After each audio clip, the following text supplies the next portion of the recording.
Alongside baseball coach Scott Brown, I'm John Edwards here on Griffins TV. And Coach, last time we spoke, you guys were about ready to get your season started, and since then you've jumped out to a 4-0 record.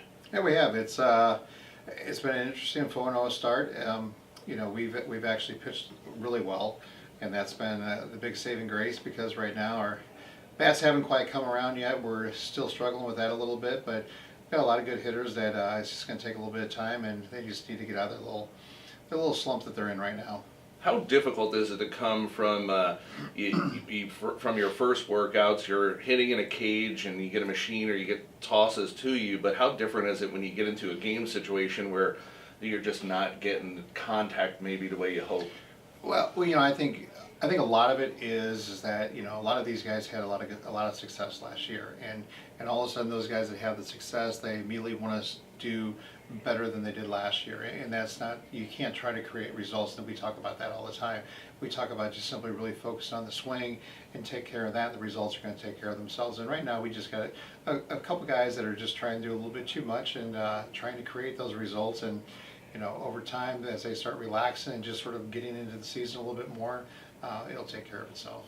4-0 start. You've had some really good pitching through the first 4 games. Noah Nizdik started the season for you, picks up the win in game 1, has 8 strikeouts, comes back. You come back the next day with Luke Mann. He has 9 strikeouts in the next game, and it seems like you've had the upper hand as far as pitching goes in some of the contests you played this year. We have, and then you add Caleb Burley. I mean, Luke has actually had 2 really nice games because of the way the rain has had.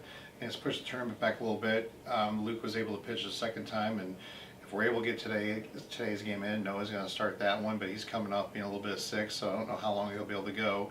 But Caleb Burley threw a really nice game on Monday as well too, and Caleb is just, I always joke around, it's a little bit with smoke and mirrors, because he's just that steady person. He really believes in himself. He's got good stuff, and he throws strikes and makes things happen. You've had an advantage, I feel, as far as the pitching game goes, but you've also had opportunities to get other players in during the course of these games early on to get some at-bats maybe they wouldn't normally get.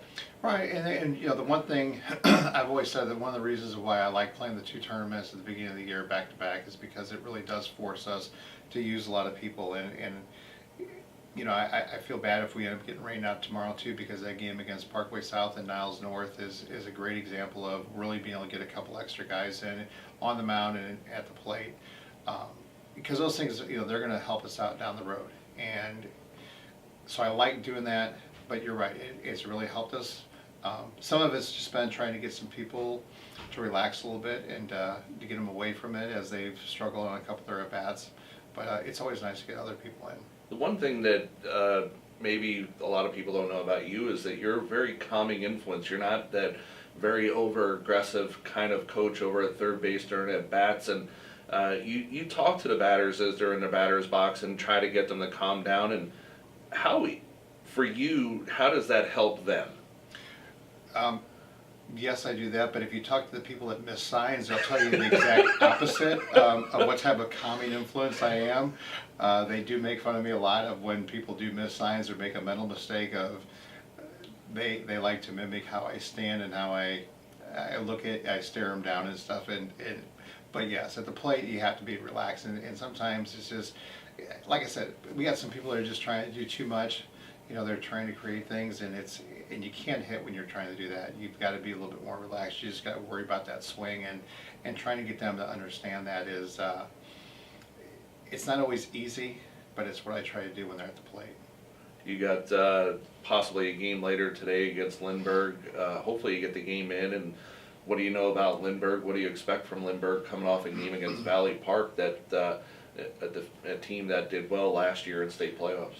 Valley Park, and I was a little worried about that one, because Valley Park last year finished 24-3. They finished second in the state at Class 3.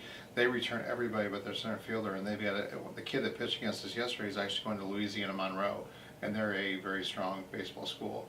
And so I was worried for them to sort of take them lightly and just realize, since we really haven't played them before, overlook them a little bit. And I'm glad that they didn't, because we needed to really work hard in that game. Today with Lindbergh, it's the same thing.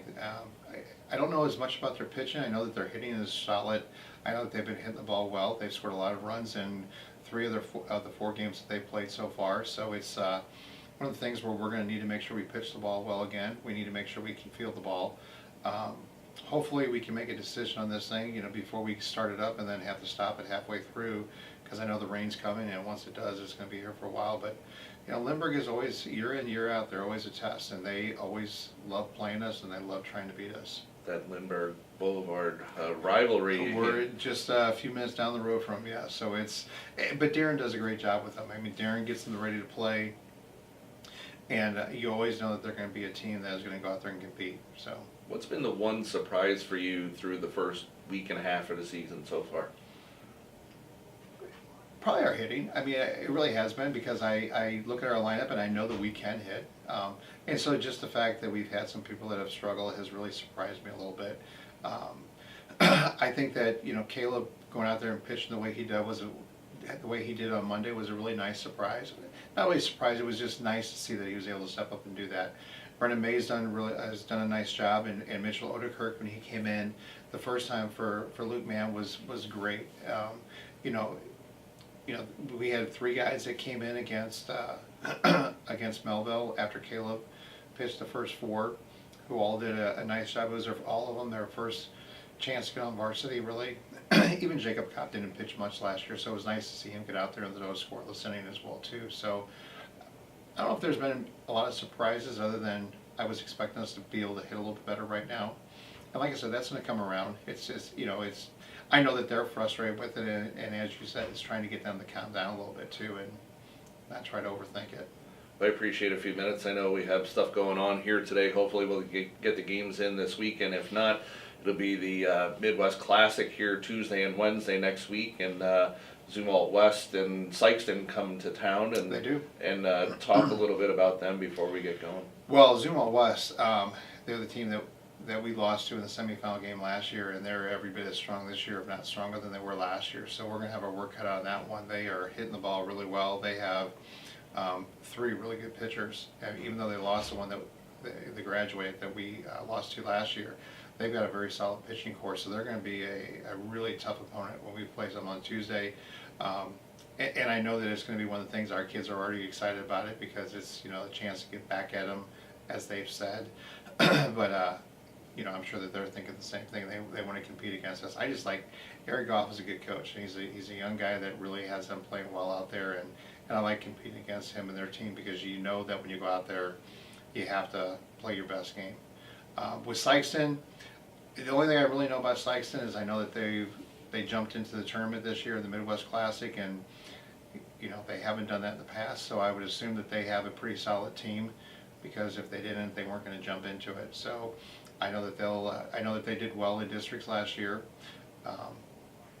and so I expect them to be a solid team as well too. And they're going to be a team that's just going to come up there, and usually when you get the teams from the boot heel, they just love to hit. I mean, they'll go up there and they'll start hacking away, and they normally have some good pitchers, and they some good hitters, and they normally have a couple arms that can really bring it. So that's pretty much what I'm expecting from Sykes. And they've got a couple of guys from there, DeWitty and Jacob Friday, who both play the big leagues, that played down there. Blake DeWitty played with the Cubs for a long time and stuff. They're from there, and that's sort of the type of kid that you get from down there. It's kids that just hit the ball well. Big kids usually. Big kids usually, and they usually have a couple guys that are pretty quick as well too, that run the base as well. So it's that's what I sort of expect from Sykeston. I mean, I don't expect anything different from that. There'll be ones we can't turn our back on and stuff. Any advantage to playing as many home games as you played so far? Yeah, not have to play in mud, that's for sure. Actually, it's nice to have the bigger dugouts as well too, as many people as we have on our team, and I don't know if it's an advantage. It's just the one thing that I like about our field is that the hitting and the pitching really are what take it. I mean, you don't have those bad hops you have to worry about.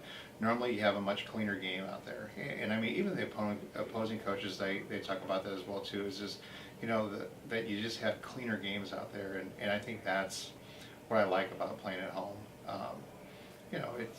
I don't think we have any other advantage. I mean, the kids nowadays, in the summertime they play so much on turf that it's not this big drastic change for them.